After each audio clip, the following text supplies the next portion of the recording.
Before we discuss Ayub Sefula and Rigathi Gachagwa's clash, allow me to begin by saying this on whatever Patrice Emery Lumumba once said.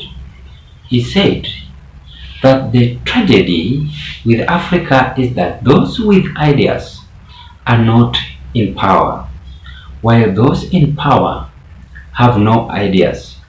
When the people have a chance, they will still vote for those with no ideas. Patrice Emery Lumumba, he said it. Now, Rigathi Gachagua stormed Kakamega and he was invited by Cleophas Malala.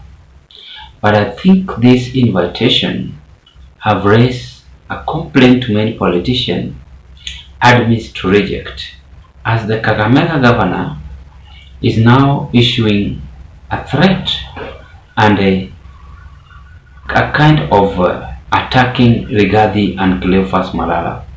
Let me begin with whatever Gachagua said. Gachagua said, the people of Western have supported Raila Odinga, but he hasn't succeeded. However, by using their votes, he has bargained his way into the government. Every time and when he goes alone. It is about time the people of Western made a conscientious decision on how to organize their votes to ensure they count and amount to something. Rigathi Gachagua, 29/12/2024. Kakamega County will not be part of Rigathi Gachagua tribal and divisive stance of dividing Kenyans. His entire language in today was stinking of tribal bigotry and division. Rigathi must be arrested for preaching hate to Kenyans. Shame on you, Cleophas Malala, for inviting him.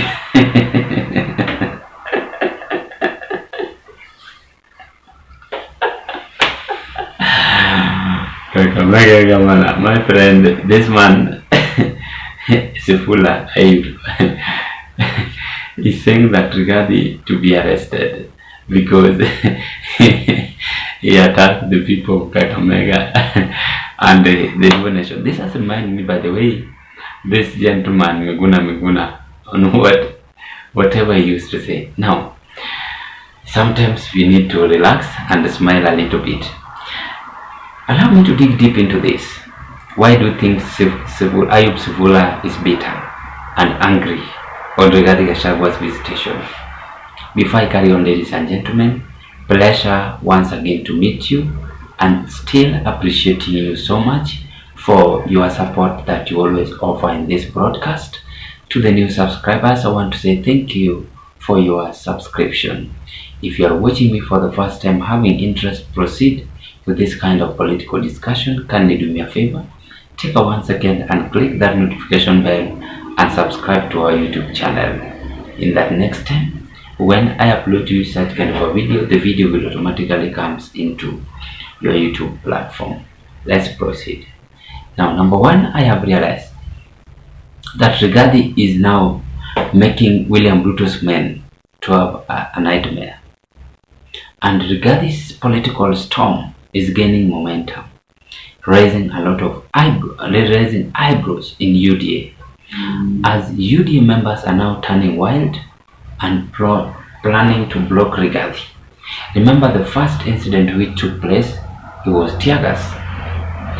Rigathi had decided now to face Nyanza, where Ruto is now interested on, and Rigathi is now diluting William Ruto's vote arms. That is why I think, number one, Ayub Syvula is bitter and not ready to entertain Rigathi Gachagua. And I believe that if Rigathi will attend the Kakamega visitation, where Ayub Syvula will be, then that place must turn into chaos. That is my first observation. The second one is on how William Ruto have planned himself for 2027. Remember, there are men and women across the country William Ruto have met chose as his eyes to watch Rigathi Gachagwa's movement. And Rigathi Gachagua is being targeted up to now. Not targeted to be killed, but to be blocked for making William Ruto to become one-term president. Because Rigathi knows the sources of power, Rigathi knows the information, Rigathi knows everything happening in the government. And for syvula to talk about this, it means that he is blocking Rigathi Gachagua and attacking the one who brought him. He's confirming to him that Rigathi, you are nowhere to be seen. No, you are not. We are not interested on you. And is attacking him directly using Cleophas Malala. And the third point is that Cleophas Malala was one the UDA Secretary General. And Malala is still having that heart of political decisive to convince Rigathi Gachagua. And Malala might have a target. I told you that Rigathi will one day become the head of state. Did I not say about this? So I think Malala is planning, together with Rigathi Gachagua, to have another political party. And that is why this political party might be started in Kakamega, Western. And syvula is not interested on this. And that is why he's attacking both Rigathi and Cleophas Malala, demanding Rigathi to be arrested. When we talk about political tribalism, which this gentleman is saying, we've seen several leaders talking about this. Let us not lie. We've seen many of them. We've seen Wandai talking about this. We've seen William Ruto himself. We've seen Raila Odinga. We've seen many of them talking about this. Martha Karua. So it's not all about Rigathi Gachagua. As Kenya, we have exercise. We have a right to exercise our feeling. We must talk about that. We saw even the Meru, the former governor, this man, Kirayuti Muru, was saying to William Ruto that they have been abandoned.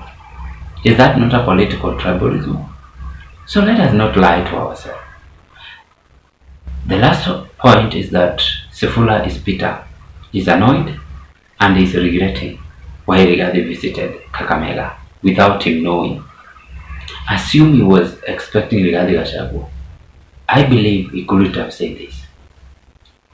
And on that additional, on this movement, syvula is also somehow talking about political tribalism. If he lacked that political tribalism, then he couldn't have uttered such kind of a word on Rigathi Gachagua visitation. Yes, Rigathi have that right to visit Kakamega, the same way I have that right to visit Mombasa, to say my own political viewpoint. So syvula also should reduce its bitterness and just allow Rigathi Gachagua to exercise his feeling. He have told the people of Kakamega and Luo Nation the truth, that Raila have been using them and now getting into the same government. That is the truth.